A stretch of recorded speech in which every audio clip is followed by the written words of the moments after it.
cái kèn cái chi biết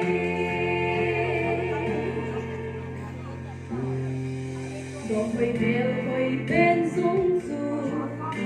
cắt đẻ không xuống tim để thấy để nhà xin đi đâu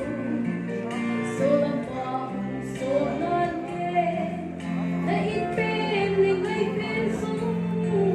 sông nó vác ngồi nhìn thiên đi một phố sông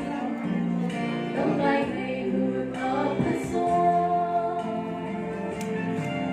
nắng đây cây kia thì hoa cài buồn như lâu nhưng khi con sông si cái hoa nàng suy đi lâu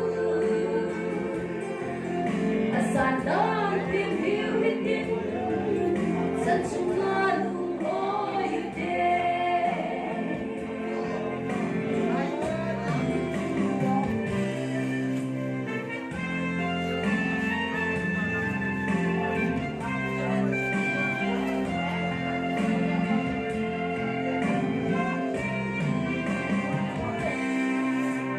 mình xin sống bên rừng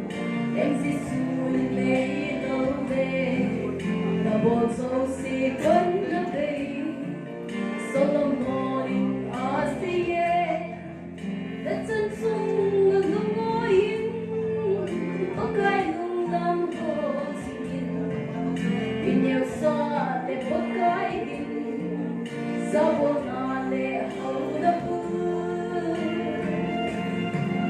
nắng lên cây lùng kia thì hoa cài buồn như lâu nhưng khi con dâu si cái hoa nàng suy đi lâu sàn đang thêm hiu hết tiếng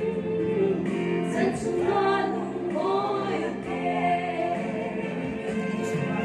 nắng lên cây lùng kia thì hoa cài buồn như lâu nhưng khi con dâu si cái hoa nàng suy đi lâu sàn đó